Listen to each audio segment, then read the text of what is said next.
Welcome back, everyone. We're going to go ahead and start our second panel in the interest of providing time at the end for some conversation.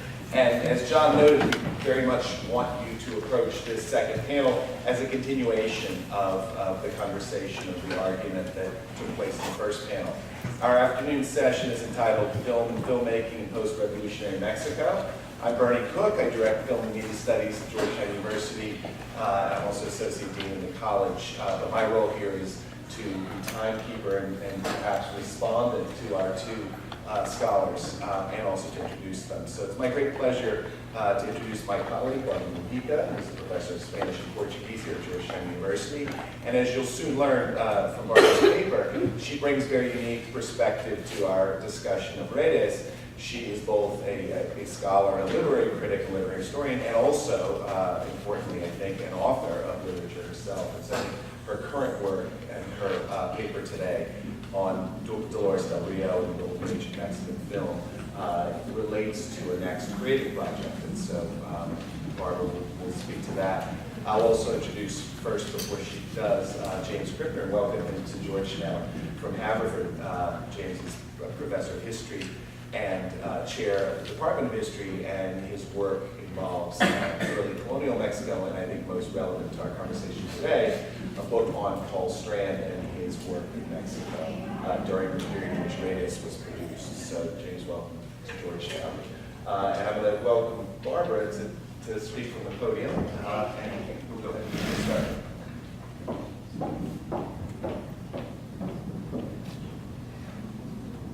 So I'm a novelist, and I wrote a novel about Frida Kahlo called, in Spanish, Mi Hermana Frida, and in English, Frida. And this is this paper is the result of the readings I've been doing on the 20s in Hollywood for my next novel, which has to do with the influx of Mexicans into Hollywood in the 20s and silent film. So the Mexican Revolution, or revolutions, or however we're going to talk about this phenomenon, was certainly one of the most influential events of the early 20th century, not only because of the political and social movements it engendered throughout Latin America and elsewhere, but also because of its impact in the arts, on the arts, painting, literature, music, and film. Much of what has been written about the revolution is a theme in Mexican cinema and literature, but far less about the revolution as a factor in the creation of a culture of celebrity on both sides of the border. As a result of the outbreak of the revolution, thousands of Mexicans fled their homes for the U.S. Los Angeles grew from a sleepy little town into a fast-growing city, doubling its inhabitants from 500,000 in 1910 to more than 930,000 at the end of the decade. The population explosion was impelled, of course, by massive migrations from the American Midwest, but also immigration resulting from the violence south of the border, and also by the burgeoning film industry, which had relocated from the East Coast and now attracted countless hopefuls to Hollywood. The residents of the town were Los Angeles was predominantly a white city. And at the time there was much talk of a brown invasion. The people were reacting against this influx of mostly poor, uneducated, dark-skinned Catholics. However, not all the Mexicans who crossed the border were poor. Some were from wealthy, educated Mexican families who were fleeing because the revolutionaries had seized their lands. Among these were the Samaniego family, one of whose sons would take the name Ramon Navarro and become one of the most important stars of the Mexican silent screen. Ramon arrived in Los Angeles on Thanksgiving Day, 1916, and would be followed a few years later by his cousin, Dolores del Rio, and then other Mexican film stars, among them Lupe Vélez and Andrea Palma. And Andrea was also a cousin of Navarro. Hollywood was interested in Mexican talent, such as Ramon Navarro and Dolores del Rio, because of the incredible success of Rudolph Valentino, the Latin lover. In 1921, Rex Ingram, a director for the then failing MGM, made The Four Horsemen of the Apocalypse, based on the novel by Vicente Blasco Ibáñez. The film catapulted the 24-year-old Valentino into international superstardom and turned Ingram into one of the top directors of the time. But directors are always looking for the next star. Navarro had taken odd jobs since his arrival in Los Angeles, but from the beginning, he had his heart set on Hollywood. He started hanging around the doors of directors and eventually caught Ingram's attention. Liam O'Leary writes, Ingram was impressed with the boy and felt that here was a substitute for Valentino. There were the good looks, the grace of movement, the Latin temperament, and all allied to real acting ability. In 1922, Navarro appeared in The Prisoner of Zenda. He stole the show, receiving wide acclaim, but other Latin lovers were coming to the fore, all of them in demand for their swarthy handsomeness, including Madrid-born Antonio Moreno, Don Alvarado, Gilbert Roland, who was actually Mexican, and Ricardo Cortés, who was actually born Jacob Krantz in Vienna. By the time his cousin Dolores came to Hollywood, Navarro was already a big star. December 1925 marked the premiere of his most famous film, Ben-Hur, which became Hollywood's biggest worldwide blockbuster until Gone with the Wind 14 years later. Navarro played Judah Ben-Hur, the wealthy son of a Jewish merchant whose mother and sister are miraculously cured by Jesus. However, rather than the storyline, Navarro's athletic moves and revealing costumes were what attracted the attention of the public. Less than a year later, Rudolph Valentino died unexpectedly at age 31 of a ruptured ulcer. Now Ramon Navarro was the undisputed king of the Latin lovers. In the meantime, Dolores arrived in Hollywood. Born in Durango into a wealthy family, Maria de los Dolores Asunsoro y Lopez Negrete attended an elite French convent school. Gifted in dance, she received the best instruction available on both sides of the Atlantic. Although her family lost much of its fortune during the Revolution, her father, director of the Bank of Durango, managed to keep afloat. In 1921, she married Jaime del Rio. She was 16, he was 34. Although del Rio was from a land-holding family, the ravages of the Revolution and Jaime's own lack of management skills proved disastrous. Jaime saw himself as an artist, not a businessman, and what he really wanted was to go to Hollywood to try his hand in film, which he saw as the art form of the future. When the influential American director Edwin Carraway saw Lola dance at a social event Carraway, was attending with his new wife, he became infatuated. He convinced Lola and Jaime to move to Hollywood so Lola could become his protege and Jaime could write. Against the strong objection of Jaime's traditionalist family, which saw entertainment as demeaning, the couple went to California in 1925. The Hollywood moguls shortened Dolores' name to Del Rio. Del with a capital D, and Rio without an accent, in other words, Americanizing it, and set out to make her a star. One of the difficulties in trying to promote actors such as Navarro and Del Rio was racial prejudice. Anti-miscegenation miscegenation laws were in place in the United States and much of the rest of the world until the mid-century. In fact, interracial marriage in the United States was not fully legal in all states until 1967, when the Supreme Court made a decision declaring the miscegenation laws unconstitutional. The taboo against interracial relationships meant that Mexican stars could not be paired on screen with whites. Valentino had been Italian, but what to do about the Mexicans? The studio solved the problem by marketing upper-class Mexicans as Spaniards. Easy to do, as in Los Angeles, many upper-class Mexicans called themselves Spaniards, although Dolores actually always claimed to be Mexican, very openly. From the beginning, Caraway planned to market Lola as a female Valentino. As in the case of Navarro, Hollywood capitalized on her sensuality and exoticness. She was given roles as a sexy vamp in movies set in foreign locations. For example, in Joanna, she played Carlota da Silva, a shady seductress of Spanish-Brazilian origin.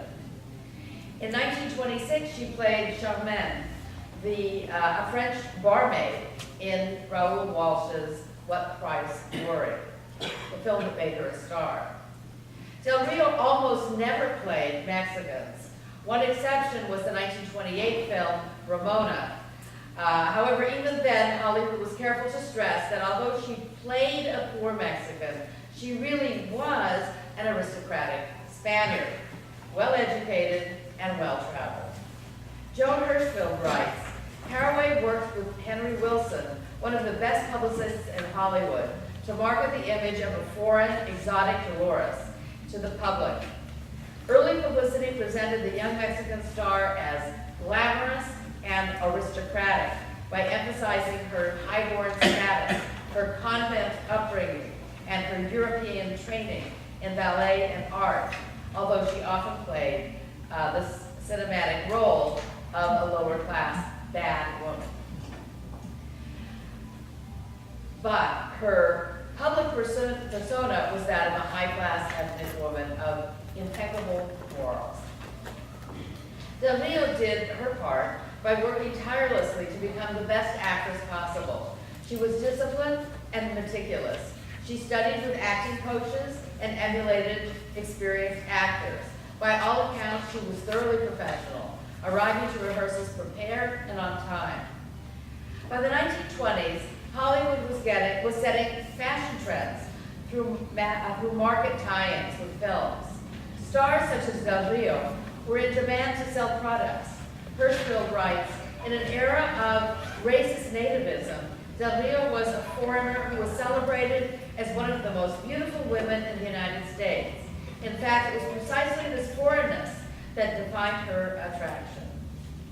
In 1933, when Photoplay, movie magazine, conducted a search for the most beautiful female figure in Hollywood, using, quote, medical men, artists, and designers as judges, Del Rio won unanimously. We really have come a long way, baby. Throughout the 1920s and 30s, Del Rio's face appeared in all kinds of advertisements, from clothing to cold cream. Her handlers knew that they had to work to maintain an image of a Del Rio that would be acceptable and appealing to the American public. Although her biographer, David Ramon, insists that she never resorted to plastic surgery, Linda B. Hall, after comparing a number of before and after photos, concludes that she certainly did. Her nose became slimmer and her breasts larger, thanks to the new technique developed after World War I to treat wounded soldiers. The real hurdle that stars like Navarro and Del Rio had to pass was the talkies. In truth, not only foreign silent film stars, but all actors had to prove that they had acceptable speaking voices. In order to calm the movie-going public, the newly formed United Artists brought together a number of stars at Mary Pickford's bungalow on March 29, 1928, to perform before a microphone and demonstrate that they could meet the challenge of talkies. Dolores Del Rio, Douglas Fairbanks, Charlie Chaplin, Norman Talmadge, Gloria Swanson, John Barrymore, and D.W. Griffith spoke on the Dodge Brothers radio show. All the stars gave a monologue except for Del Rio, who surprised everyone by singing the theme to Ramona. In general, the experiment was a flop, the critics panning the performances of almost everyone except for Del Rio, whose recording of Ramona became an instant hit. After 1928, both Navarro and Del Rio launched careers in talkies, although many other foreign stars were unable to make the transition. Although the two cousins spoke heavily accented English, they were able to succeed by playing the exotic foreigners. Navarro's first talking film was Devil May Care, 1929, in which he played Armand, a singing French soldier. In 1931, he starred with Retta Garbo in Matahari, playing her lover, Lieutenant Alexis Rozanoff, and in 1933, opposite Myrna Lloyd in The Barbarian, where he played Jamil El-Shebab, Lloyd's love interest. However, although Navarro continued to perform, he was never able to reproduce the success of Ben-Hur. Navarro became depressed, began to drink heavily, and was in several car accidents. Critics believed that his homosexuality could have been a factor. Hollywood was extremely tolerant of gays. This was after all the Roaring '20s when sexual experimentation was rampant, but the general public was not. Homosexual acts were illegal in California. Studios had to be careful that scandalous conduct stayed on in the papers. Andres Suarez writes, studio publicists had to guarantee that Navarro was perceived by the public as being as conventionally masculine as possible. In fact, throughout his career, pictures of Navarro performing such manly activities as playing tennis, rowing, and jogging would be mass-produced for public consumption. In addition, the studios fabricated a number of romances between Navarro and his leading ladies to keep alive the image of the star as a heartthrob. The stress of having to disguise his true sexual nature and the tension he felt between his traditional Catholic upbringing and his sexual identity surely exasperated his anxiety. To complicate matters further, Navarro, along with Dolores Lopez, James Cagney, and a number of other stars, were accused of promoting communism in California after they attended a screening of Que Viva Mexico by the Russian filmmaker Sergei Eisenstein. Navarro, whose interest in politics was nil, was thoroughly disconcerted and distressed by the accusation.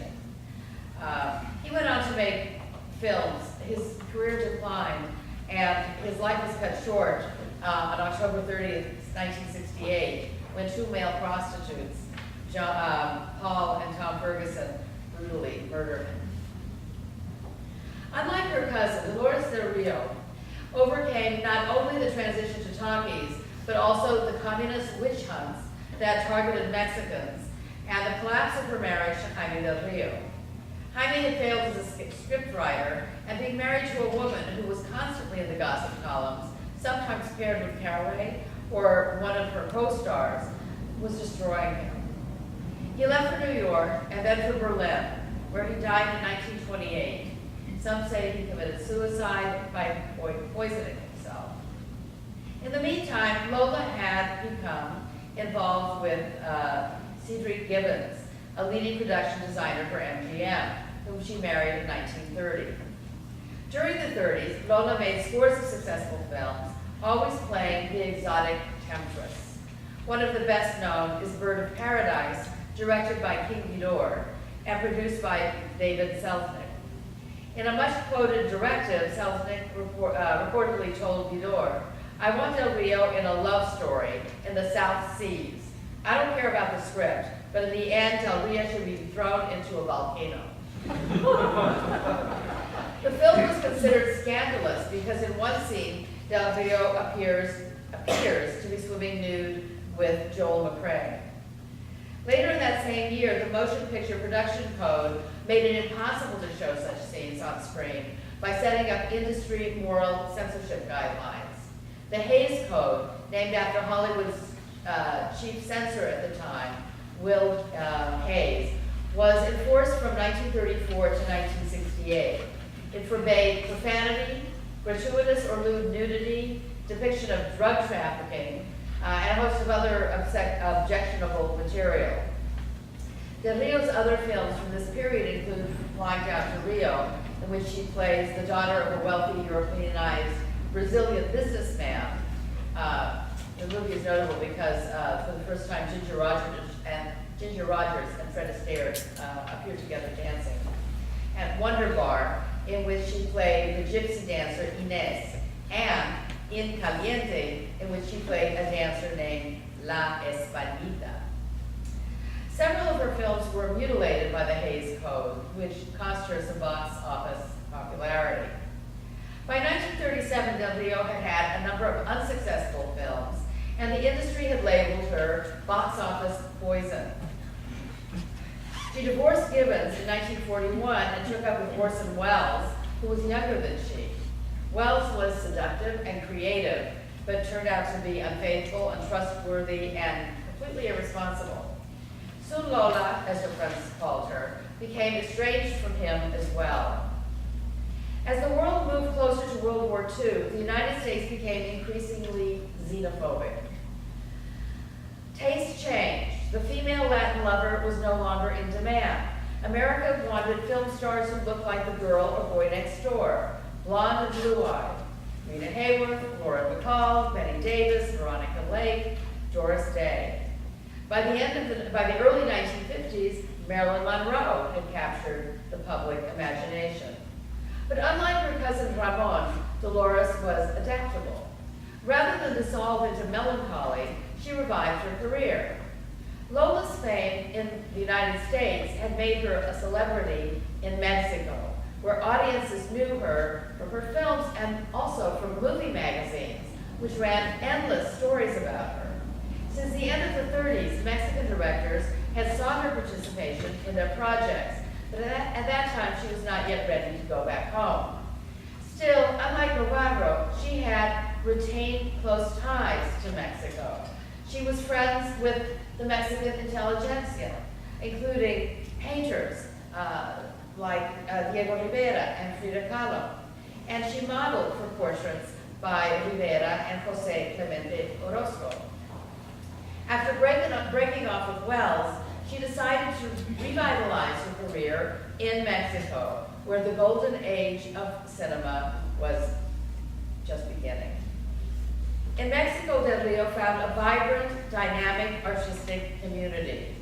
Her first big hit was Flor Silvestre, directed by Emilio Fernandez, known as El Indio, in 1942. In it, Del Rio plays an indigenous woman who marries the landlord's son and watches the family torn apart over the revolution. Hall notes that she was paid 30,000 pesos for the film, peanuts compared to her Hollywood salaries, but a significant amount for Mexico. Del Rio soon became the most famous Spanish-language movie star in Mexico. She and Fernandez formed their own production group, Films Mundiales, along with cinematographer Gabriel Figueroa and actor Pedro Armendariz. Hall writes, for Figueroa, the return of Del Rio was encouraging almost to the point of cosmic. Her determination to use Mexican themes in the films she made in her homeland was an inspiration. Like Frida Kahlo, she often wore traditional peasant clothing, emphasizing her Mexican roots. Hall notes that there was certainly a sense that she was playing a role, because she assuredly was not a peasant background. But she and her associates were creating a new Mexican screen identity, substantially shorn of the heavy sexuality that had characterized her Hollywood films. Del Rio's most successful Mexican film was Maria Candelaria, written by Fernandez, which won a Golden Palm at the Cannes Film Festival in 1943. Set in 1909, on the eve of the revolution, it portrays an Indian community kept in ignorance and bondage by a cruel mestizo middleman. Del Rio plays Maria Candelaria, the daughter of a prostitute. A social outcast, Maria is stoned to death at the end of the film for defying moral standards by posing nude for an artist, although he actually uses only her face and another woman's body. Hall writes, "The native community is ignorant and brutal. Maria Candelaria is pure and beautiful, a throwback to the glories of the pre-Columbian past, as scenes in which the artist compares her to ancient artifacts makes clear." Films such as these exalted the values of the revolution and made Del Rio a kind of revolutionary heroine in the eyes of the public. Although Fernandez often had emotional outbursts during the filming, Del Rio's professionalism, honed from years of performing in Hollywood, kept the process on track. Although she considered walking out several times, the pleas of her colleagues kept her in the project. Thanks to the enormous success of the film, Dolores Del Rio became the most celebrated star in Mexico. Hall writes that Lola's performances were changing U.S. and international attitudes towards Mexicans, not only in racial, but also in cultural terms. Audiences began to appreciate the magnificence of Mexico's mythical Indian past. Two more acclaimed films followed, Las Abandonadas and Bugambilia, both in 1944 and in collaboration with Fernandez. These films featured urban rather than rural settings. In the first, Dolores plays a woman who was abandoned by her bigamous husband and becomes a prostitute. In Hall's opinion, it is one of the best films Dolores ever made in terms of her performance, full of social content and Mexican revolutionary history. Bugambilia was a period piece, Mexico's answer to Gone with the Wind, in which Dolores wears beautiful costumes, including coupe skirts. Dolores Del Rio was now recognized as the leading film figure in Mexico. In one of the most famous mix-ups in movie history, in 1945, Del Rio starred in La Selva de Fuego, a role meant for Maria Felix. The messenger apparently became confused and delivered the script to the wrong person. Felix filmed Vértigo, which was written for Del Rio. Around this time, the Mexican film industry began to face challenges from Hollywood.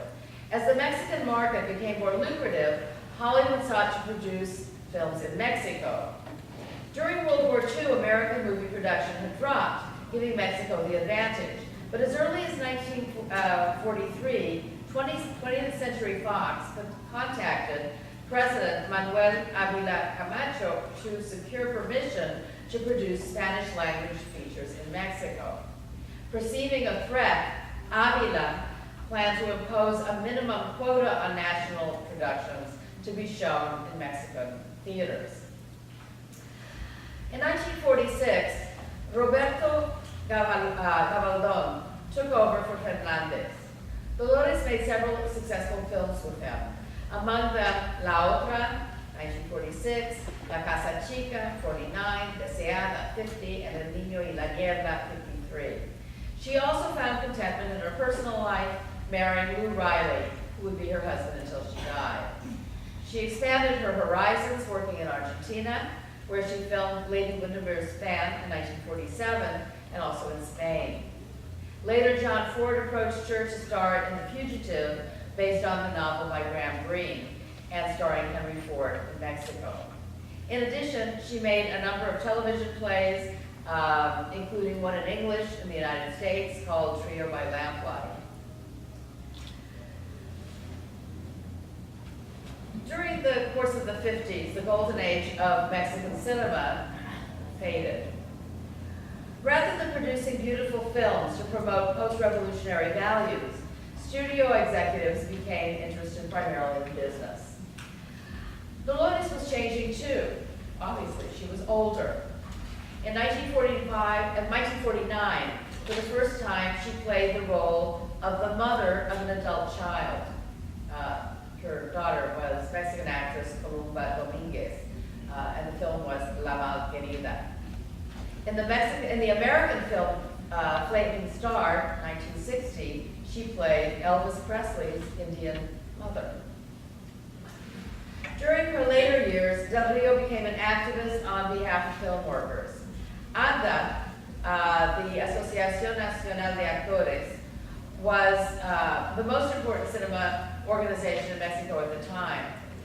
In the 1970s, Del Rio, in collaboration with other well-known actresses, led and supported the creation of a group to protect children and female artists. The goal was to create a nursery at the offices of ANDA so that children of actresses could be cared for while their mothers worked.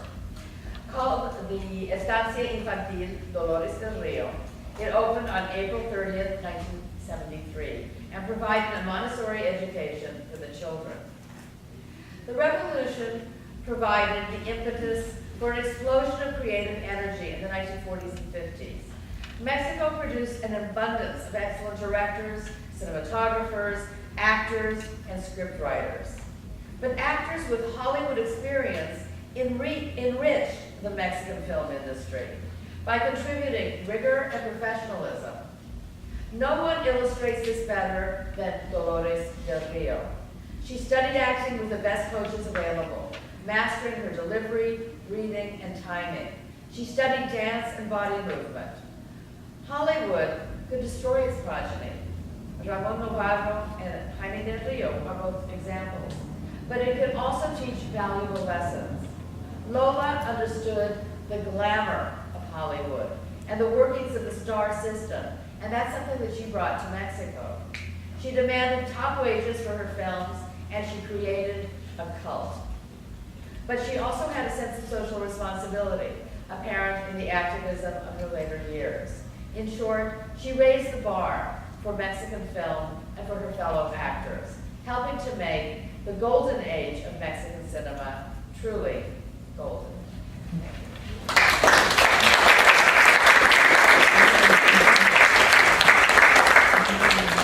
Thank you, Barbara.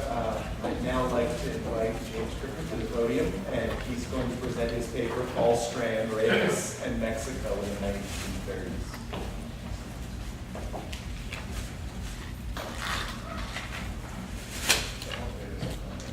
You may need to turn the projector on again. It may have timed out.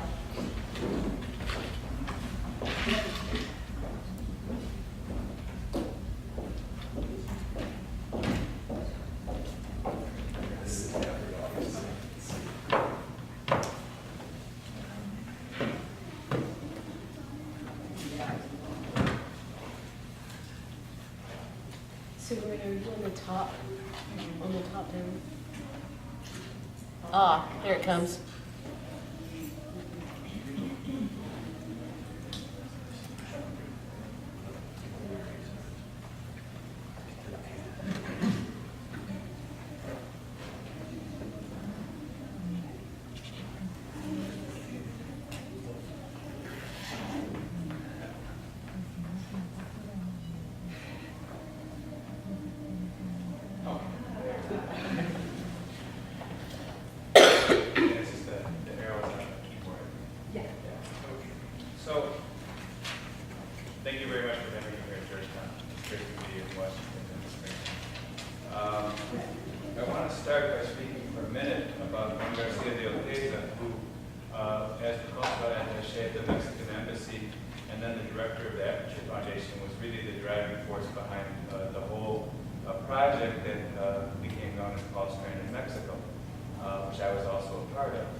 Scholars in the United States and Mexico, as well as foundations in the United States and Mexico. but firm leadership was what resulted in the project. This is the cover of the book, which I think is really interesting because we had a staff that was pretty much overwhelmingly female in terms of layout design, editing, and putting together the exhibit.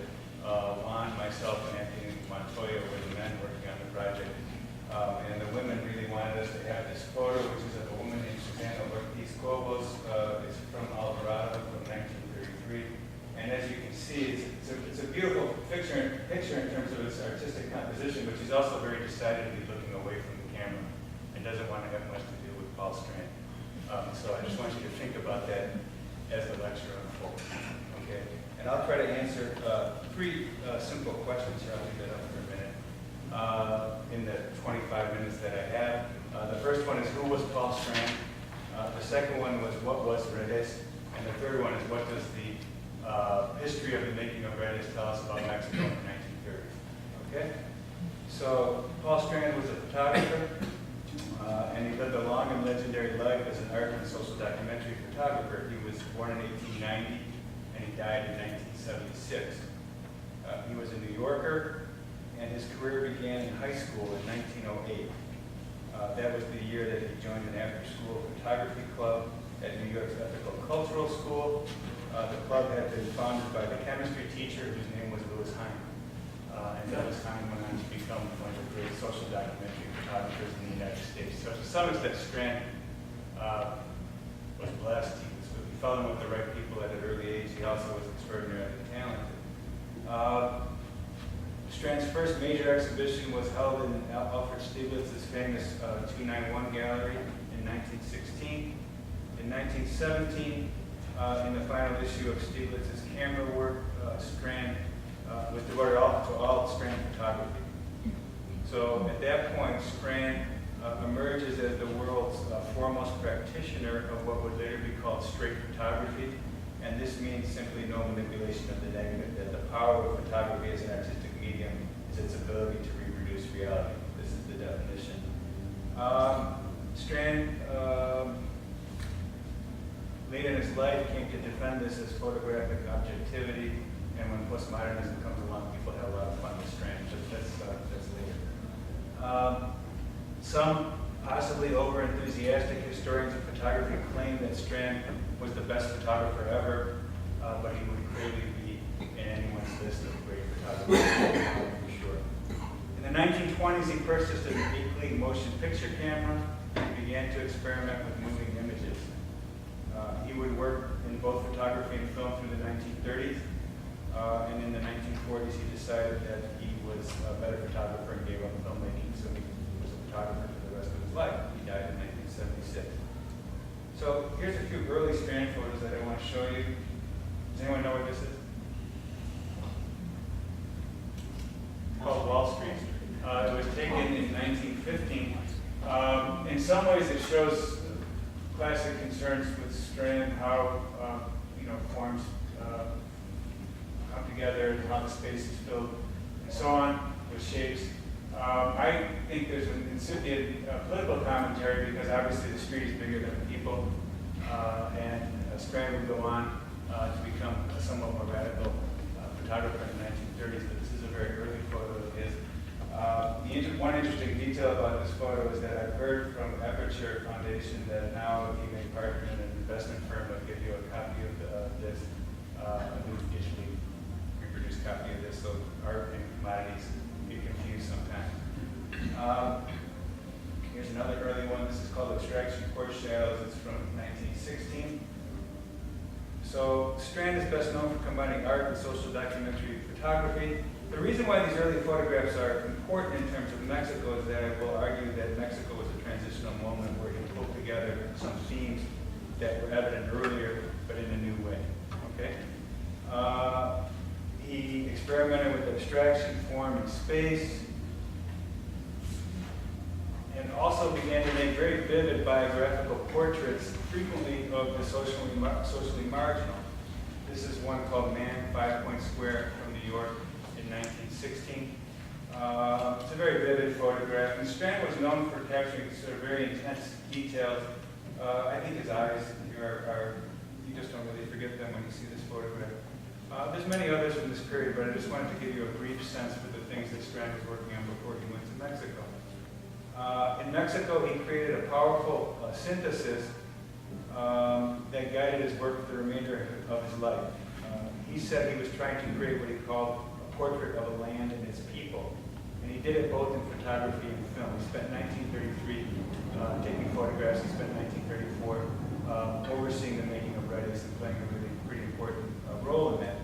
After he went to Mexico, he did similar studies in the United States, France, Italy, the Outer Hebrides Islands of Scotland, Egypt, Romania, Morocco, and Ghana.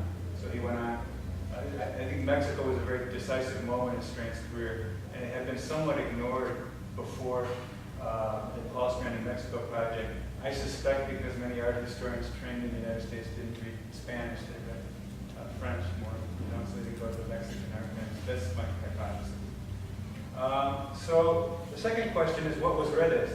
I don't know if you can see this as well. This is a map that we put together in the book, and we went through all the photographs and letters and so on, and found every place that Strand went. We made a map out of it. So Strand traveled in central Mexico and a bit in southern Mexico. Alvarado is on the banana shape there, but it is Veracruz on the Gulf of Mexico. Strand went to Mexico in December 1932, and he left in January 1935. He arrived in Mexico at the invitation of his friend, the composer Carlos Chavez. Strand met Chavez in New York in the 1920s. Chavez lived in New York for several years, and they deepened their friendship in Taos, New Mexico in 1931. Part of what was enjoyable about working on Strand is it's a somewhat serendipitous or eccentric story. He went to Mexico because Chavez said, "Why don't you come to Mexico?" And that personal connection actually played a very critical role. One detail that I don't want to forget is the reason why the film was shot in Alvarado was actually very personal, logical, and small-scale detail that came out of the archive. The Chavez family owned a home in Veracruz in 1915. They relocated to Mexico City.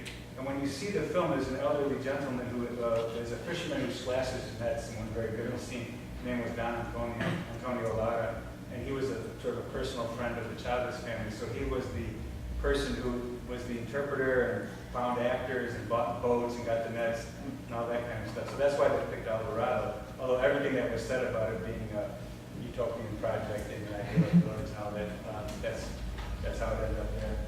And it's a good question, what does this have to do with Veracruz per se? But the film images are very vivid of Afro-Mexican people. No one says that.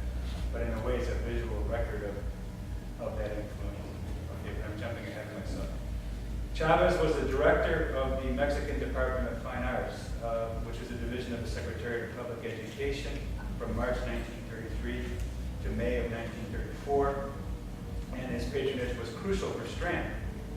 For most of 1933, Strand traveled throughout Mexico taking photos, and ultimately he came to be hired in an official capacity by the CEP, which is unusual for the foreigners passing through Mexico at this time. He was hired as the director of photography and filmmaking for the Department of Fine Arts, Department of the Bellas Artes in Mexico. In 1934, Strand, Chavez, and several others collaborated in the making of Redis. The film was released in 1936 in Mexico. In 1937, it was released in the United States entitled The Wave. There's a direct link between Strand's photography and the film. From the point of view of the history of cinema, Redis is a very slowly paced film. It's almost like a string of photographs strung together rather than a moving film. I think it's interesting as a historian. Fred Zinnemann was actually a director who participated and went on to be Hollywood fame. He was a young man, and he and Strand fought because Strand wanted beautiful photos that were slow, beautiful images, and Zinnemann wanted more action. I still like the film as a piece that shows this tension at this time, but Zinnemann went on to make movies and Strand went back to photography. So that's how that one ended. I say there's a connection because the images in the film and the photographs, many of them even look alike, but they also reflect a similar set of artistic and political concerns. We talked about this, the period that Strand came in. I think it really is the end of the Mahimato, the period dominated by Calles, and it's sort of an insurgent trend within the revolution. So we've discussed that and can handle that in the question and answer. Strand also went back in 1966 for a very short trip. And in these 2 journeys to Mexico, he produced 234 photographic negatives and 114 prints. All of them are reproduced in the book.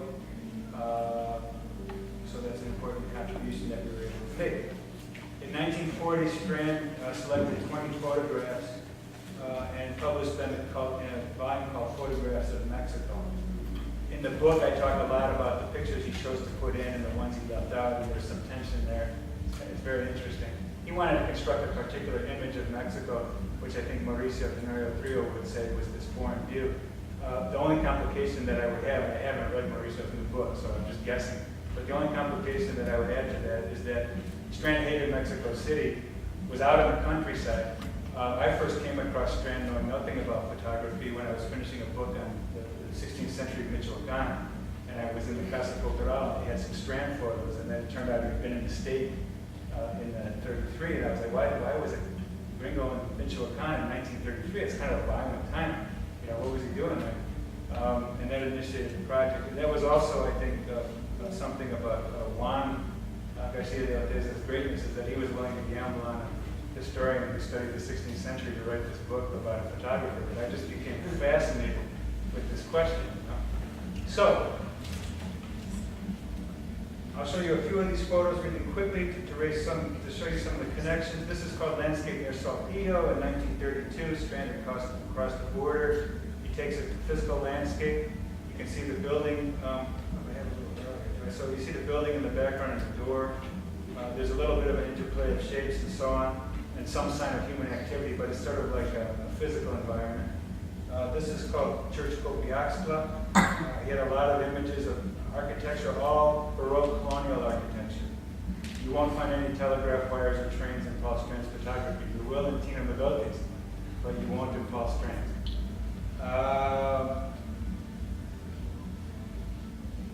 Something of a visual register that informs both his photography and the film. Here's another one called Virgen San Francisco de Uruapan. Very beautiful photograph of a Pasta de Caña Virgin from a church in Uruapan. And this is called Crucifixion, Oaxaca. It's another example of Catholic folk sculpture, anonymous artist, but from a church, this from the state of Oaxaca. Strand lumped these things together. We could probably talk about that a bit. But it's interesting because what he does, he works almost like a social historian in his photography. He goes from the physical landscape to the built environment, the popular handicrafts, to actual people. And in the 20 selected photographs that he reproduces, he juxtaposes them. These come one after the other. And you see, this is an actual biographical portrait of a campesino, and this is a picture of suffering Christ. One of the other things that really intrigued me about this is Strand was from a secular Jewish family, and he was a Marxist who supported the revolution. He was working for the SEP, and all his photos are Catholic religious imagery. What was going on? But he was also a very determined social documentarian who wanted to photograph what he thought was there. He was traveling to Michoacan and Oaxaca as the Cristero Rebellion was officially over, but still being negotiated and petering out. And he was really in the midst of it, you know. I mean, these are dangerous places to be. And he felt that, I think, that it was his job to document what was there. And if it meant going back to Narciso Basals and saying, look, I've got these great religious photos, you're just going to have to deal with it. It was a particularly interesting situation. The last thing that Juan Garcia de Ortez ever told me, I saw him at the Philadelphia Art Museum after they had purchased a bunch of Strand photographs from Aperture. And he said, you know, we released the book, we did the exhibit. You know what's getting the most attention? These the religious images, photos of religious images. People really are drawn to them still, you know. So I think that that's a really interesting tension that Strand picked up on, all the more interesting because of who he was. Many artists and intellectuals, both Mexican and international, appropriated and celebrated Mexican handicrafts in the 1920s and 30s. That was a big deal. But Strand is the only one that focused on, that I know of, that really focused on Catholic religious imagery. So that's something to think about. Okay, so the third question, what was Red Days? Or the second question. Anyway, we'll talk about Red Days. This is the poster for Red Days. As you can see, it has the music of Sylvester Revueltas. Actually, the man that I was telling you about that was Strand Chavez is right here on the poster in front of the bar. I approached the film Red Days as a micro-history of the Mexican Revolution itself. And I quickly became aware that there's two narratives. There's a visual narrative on the film, and then when you go digging in the archives, there's a written narrative. They're both stories in the end, but when you bring them out together, it creates a lot of interesting tensions and complications. It was a really complicated film. It was imperfect in many ways. There were all sorts of conflict in its making, and in the end, it was a tangible product, much like the Mexican Revolution itself. So that's my view. It began as a utopian socialist experiment in collective filmmaking. It degenerated into all sorts of incredible political conflicts. There were problems at the level of the village between the filmmakers and the local people. At the technical level of shooting, developing, and editing the film, among the filmmakers, sometimes between foreigners, and sometimes both Mexican nationals and foreigners were working on the film. Sometimes they fought among each other along national lines, sometimes along personal lines. And finally, there were conflicts between the filmmakers and the sub-bureaucracy in Mexico City. There was a battle between, not really a battle, but a conflict between Sylvester Revueltas and Carlos Chavez. Chavez always thought he was going to write the music for the film. Strand thought Chavez was going to write the music for the film. Revueltas ended up with the contract in ways that Strand and Chavez were bitter about. Revueltas subsequently produced a masterpiece, and Strand knew that Revueltas was a great composer too. But there was a very interesting political conflict about that, all of which is recounted in detail in the book. Chapter 40 is that film. So there's all sorts of interesting conflicts that show you that revolution is a messy business at best, even when it's a real revolution. But the most interesting one has to do with the issue of the gender politics of the Mexican Revolution. It's very interesting that we've never talked before today, but I think what I have to say will fit in with your analysis of the film. I have two stories I'll tell really quickly. I'll stay on time. Part of how I figured out the film was by reading everything that, like, bills and footage and letters from Strand Chavez and like, documents like that. The other was to show it and to see what people brought to it. So the first time I showed it to some students at Haverford, someone said, how come there's no women in that village? You know? And then my friend Sinclair Thompson up at NYU has a little seminar for Latin American historians, and I gave a paper to show some of the film. And one of the students said, that fishing scene is the most homoerotic scene I've ever seen. I didn't see that. I don't know, but okay. You know. And so there's all sorts of stuff in the film. It's certainly a manly film about men, and that's one of the limitations of the movie. So, okay.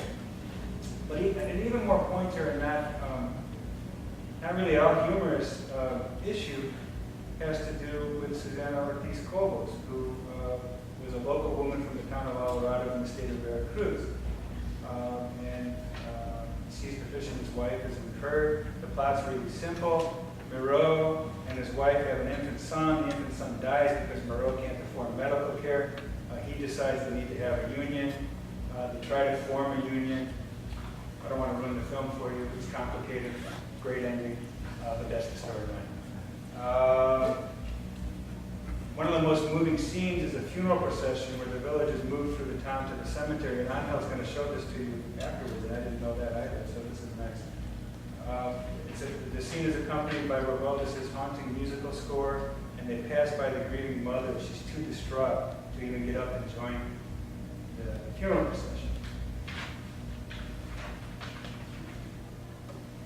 So I saw this photograph in Lakeville, Connecticut, and I remember telling Anthony Montoya, the archivist, that's the woman from Red Days. I know it. You know, it's a photograph, but she was in the film. I know that. I've seen this film. But she was not named in the film's credit. I didn't know who she was. And I thought that would be easy to find out. That was the single hardest thing to find out. I worked on this from 2002 until the publication in 2010 in one way or another. In the Archivo General de la Nación. I was in the Aperture Foundation. I was in Tucson, Arizona at the Center for Creative Photography. Went through everything. I couldn't find her name. In fact, I have a long story about how I found it out, but I found it out a week before the final deadline for publication. So that's how I did it. And I can tell you that over dinner how that happened. But it was great. I was very thrilled. But the reason why is that this is actually a rather rough part of the thing, but it's, I think, very important and very revealing. While I was researching in the Carlos Chavez collection, I came across a bunch of newspaper clippings. And at that time, I was trying to really recover Strand's contribution to the film. Strand was a bit of a hero of mine. I liked his socialist realist art, you know. But I found a 1937 interview with him in a New York newspaper about the film, which had just been shown. And he was asked about the fisherman's wife. And he was asked a leading question. The question was worse than his answer, but he said, the reporter asked him how was she so good in that role? And Strand says, everybody who's seen the picture has remarked on the talents of that woman. So far as I know, she hasn't any more talent than this ashtray. It was purely accidental. It so happened that the morning we shot that sequence, she had been beaten up by her husband. And so I decided to shoot the sequence. And he went on to say, I couldn't prevent the beating. I assure you it was done in private behind my back. And there was no harm in taking advantage of it, was there? We needed the sequence. We had rehearsed it innumerable times. The girl, whom I picked merely for her looks, was stolid, cold, unimaginative. But on the morning when she had been smacked, she had just the right expression. She was terribly unhappy, poor thing. She looked as though she had lost her dearest friend. That was just what I wanted when we made the last sequence. So this was a time when Strand, champion of straight photography and photographic objectivity, and a sincere Marxist humanist, failed to live up to his own personal, political, and artistic ideals. The reality which he saw was domestic abuse perpetrated by a man. The image which he constructed on the screen was of a father distraught over his inability to provide for his child. In itself, this is a fascinating commentary on the gendered cultural politics of the Mexican Revolution. But the story doesn't actually end there. Even though Susana Ortiz-Cobos suffered physical abuse, she was also a very strong-willed woman who challenged Strand. In the 1937 interview, Strand went on to say, after the funeral sequence, she began to balk at her salary. She told me she was the only woman in the cast, the star of the film, and she demanded 50 pesos a day. There was no money to pay anybody 50 pesos or anything like it. We had planned to have a scene at Moreau's house after the funeral, but I had to cut it on account of our little garbo. That's the reason she appears in only one sequence. I still like Strand's photographs, but this is a very revealing moment. And in an act that I could only see as spiteful, Strand chose to withhold her name from the credits of the film. So this is the last photograph I'll show you, and I think I'm on time. Very much. So we got 5 minutes to go. This is Susana Ortiz-Cobos. And so what happened was, I kept saying I was becoming obsessed. The book was ready to go. I couldn't find this woman's name. Finally, I convinced the provost that Harvard to buy me a ticket. I went to Alvarado. Someone there said, I know who it is, you know. And I couldn't find a person that knew. And I was supposed to meet a really helpful guy who was the editor of a cultural periodical there. And I met him, and we talked. He just couldn't remember. He promised to get back to me and stuff like that. But I was early to get there. And I went to a Casa Cultural, which is like a local museum and stuff like that. They have books, and it's like a library, and they have exhibits and things. But I didn't ask the guy there. And I went home not knowing who it was. And then I got home, and I just thought, why didn't I ask at the Casa Cultural? That was the dumbest thing I ever did. So I went on the internet, and I typed in Casa Cultural, Alvarado, Veracruz. I got his email, sent it in, and like 30 seconds later, I got the answer that I'd been looking for. So I don't know what that tells you about research as a process, but He also sent me this picture of Susana Ortiz Coppola. She had died about 10 years before I got to Veracruz.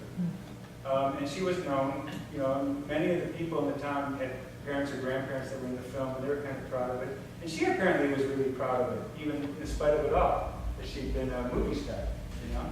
At least that's the story that I got. She was very proud of her youthful role in making the film. She's no longer alive, but I was very pleased because one of the things that Aperture and Juan Garcia de Orteza managed to do is the film, the original disappeared, and that's an interesting story too. But there were a few copies around, so we had it digitally remastered. We came out with a new version of the film, it's included with the book, and they added her credits to the name. That was actually patronized by the World Cinema Foundation, which was Martin Scorsese's History of Film thing. So that, I think that was very good. I don't know, you know, I was a scholar as a graduate student in the 90s when God to Speed, I wrote about subaltern people and not being able to speak and all this kind of thing. And it was a real challenge to social historians who want to do bottom-up work. And I certainly would never claim to speak for Susana Ortiz Coppola or know what she thought or anything like that. But I'm actually rather proud that we could figure, people knew who she was, but I'm glad I got the right people in the right places to talk about who she was so that her name is in the credits, because I think that righted a historical wrong, and maybe that's a small job, there are things that historians can do. Okay, so what does my short presentation tell us about the history of Mexico in the 1930s? I would say there's three major points, which I can expand on more if you want to talk. The first is that Strand's modernism was unique and heterodox. He's known as a modernist photographer. He never described himself as a modernist. He was a Marxist who loved the countryside, hated factories and technology. And he was kind of a very interesting but unique fellow. To make some sense of what he really thought, you have to situate the artistic practice in historical context. And it also could allow us to question the notion of a definitive rupture between modernism and postmodernism. At least that's what I argue in the book. The second major point is that Mexico's passage into what you could call modernity via the Mexican Revolution was also unique and heterodox. There are many aspects of this process that are specific to Mexico. The one that I was really drawn to is the persistence of what we could call a Baroque religiosity, especially among rural poor people. It remains a very, very powerful force throughout this entire period. And by Baroque religiosity, I mean the Catholic Church, but actually the types of cultural practices that developed within the Catholic Church as it was translated into Mexico in the colonial centuries. Okay. And I mentioned that Strand had traveled through regions that had been actively involved in the Cristero Rebellion from 1926 to 1929. This was an armed struggle that cost Mexico about 80,000 casualties beyond those lost in the revolution. The fact that he made his photographs while working for the set. Reddy's has a little bit of the church in it, but not much. It's more in the photographs that you see that. But the fact that Strand was working for set during the most anti-clerical phase under Narciso Basols is really a remarkable aspect of his photographic work. One interesting question that I would have for Mexican intellectuals, if there's some people in the audience, is why it seems to me that foreign observers like Jean Paillet or Graham Greene, the writer, comment more on this church-state tension and the religious aspects than the Mexican intellectuals themselves. Although that may be changing, that's a debatable point. But it seems to be something that's very difficult to talk about in Mexico and something that foreigners always notice right away. So I don't know what. The third and final point that I'd like to make is that the written text and visual images recording Strand's Mexican experience lend themselves to micro-historical analysis. If you're a historian, you understand about micro-history, but the main thing is you tell a big story through a small focus. I see Redis as a symbolic of the Mexican Revolution itself, really the making of it and the images projected in the realities. There are some particular things that this experience allows us to comment on.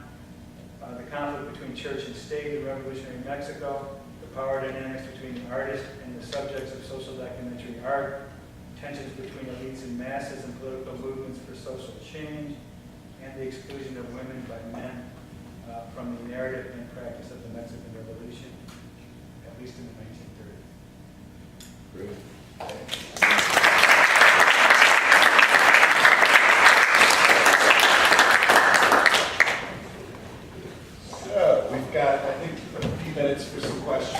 conversation before we see some scenes from the film and hear some of the score.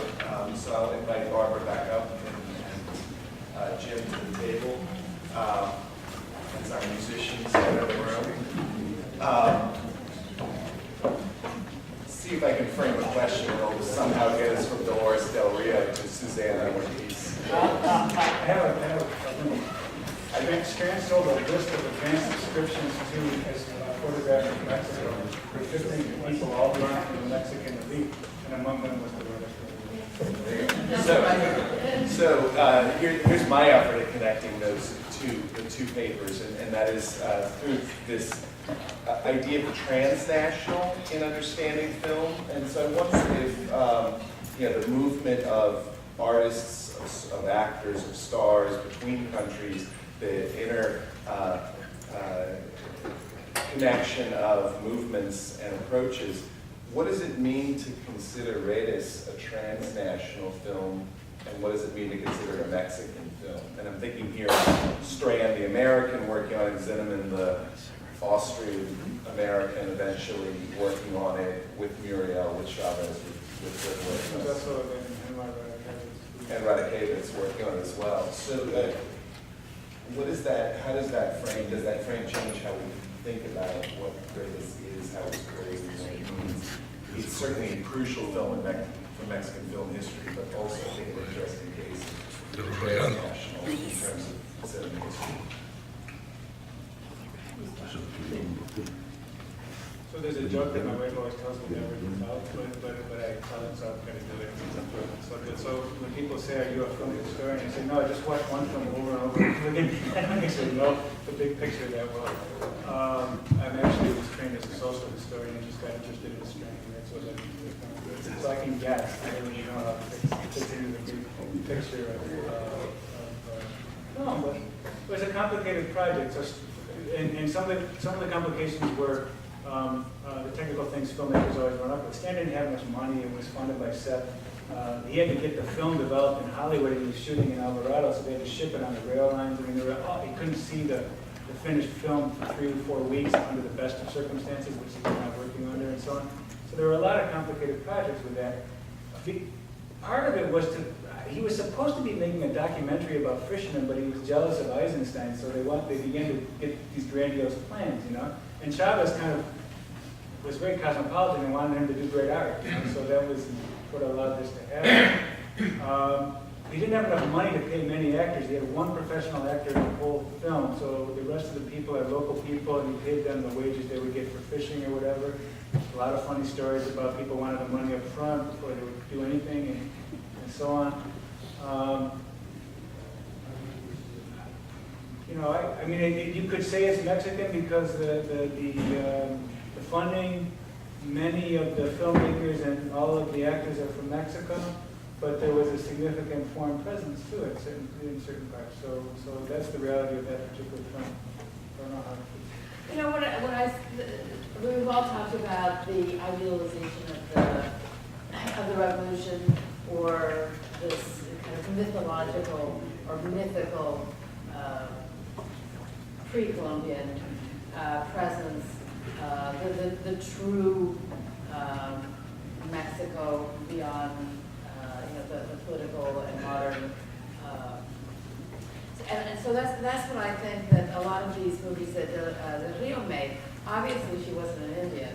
Obviously, I mean, she doesn't look like an Indian. The whole discussion about making her Spanish is almost funny. If you look at pictures of her, she really doesn't look anything but like a glamorous Hollywood movie star, especially when she's photographed and retouched, and she is retouched. I think that when she was working in Mexico, the idea was not to make international movies. The idea was to make Mexican movies for Mexicans. The reason everyone was so ecstatic that she was in Mexico was that she was going to do that. But she did have a following abroad. She was still very popular in the United States. The fact that she made movies in Mexico naturally made people interested in Mexican movies. And all of the international contacts that she had traveled in Europe, she had gone to school, she was with French nuns, she spoke French, she spoke English, she was in Argentina with Eva Perón.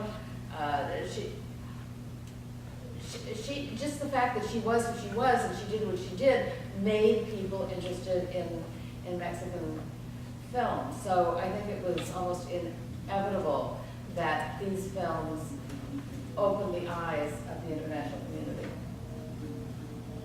Questions from the audience? Yes, Robin. I actually just have something that might open up a different kind of visual from this, because as you were talking about the photographs, and particularly the photographs that have this sort of Catholic imagery, I immediately flashed on Martha Graham's Primitive Mysteries. I don't know if you're familiar with this. It's a ballet. The first version is 1931. I just checked it. It is 1931, so it's right in this history. It's not, I thought it might, she did several ballets to Carlos Chavez. It's not one of his, but I think it was probably, as she was beginning to become familiar with his story. And the one thing that holds Martha Graham together forever is ritual. So whether it's Greek ritual or all of that, but she had this period in the early 1930s where she was fascinated by the Southwest and into Mexico, and she spent some time in Mexico, and it has a lot of the same striking use. It was even the gestures were immediately reminiscent of that piece, and so here's someone who is a dancer, but about making striking images. And she's also moving within sort of these same circles. Absolutely, yeah. And certainly Frida Kahlo is another person who was using this material to create images that were recognizably religious. I think it's very much like. And to go with the transnational thing, I'm wondering, I wasn't able to find it on my phone, but I'm also wondering if Isamu Noguchi was not her designer for this, because he was for a lot of the things during this period. This might predate him a little bit, but so that brings in yet another set of. Yeah, I mean, nowadays everyone's open to transnational global stuff. It's in the era nowadays. It's interesting to see how much of this existed before, right? There clearly was a circuit of artists and intellectuals that went from New York to Taos, Mexico to Mexico City, and to Paris too, by the way. So, and to Moscow. That's where the intellectual elite was moving. That's and so, but it's also a time when there is more of a sense of a national film industry. The Mexican Revolution was certainly about nationalism, among other things. And so these are very powerful forces at that time. So you have a reality of an elite that's very cosmopolitan in a good way, I think, in many instances. And yet also a very strong emphasis on being local and national and that sort of thing. I have one more question for Jim, and I know we want to bring up the orchestra and see some clips from the film.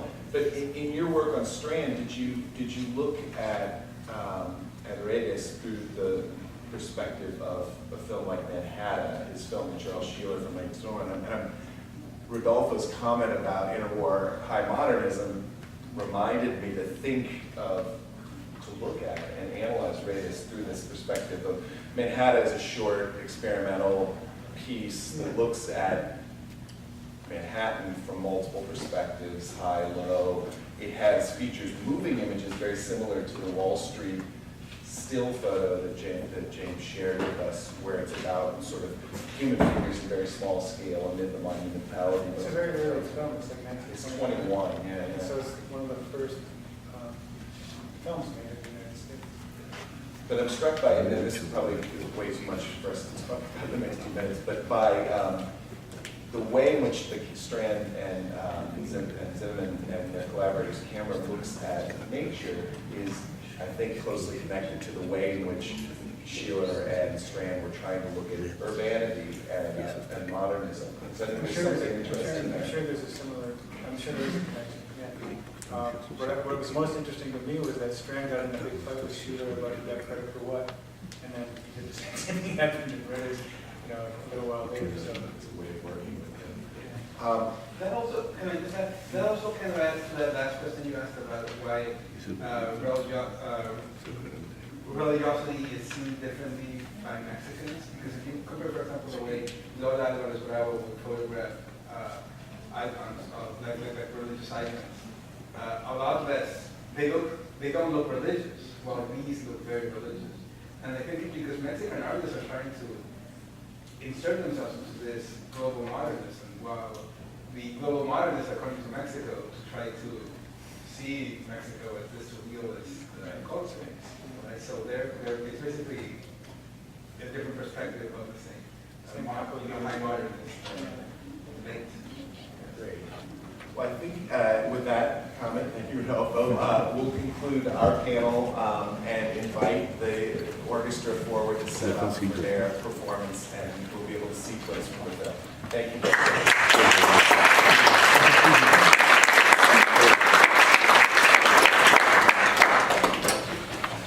Joe.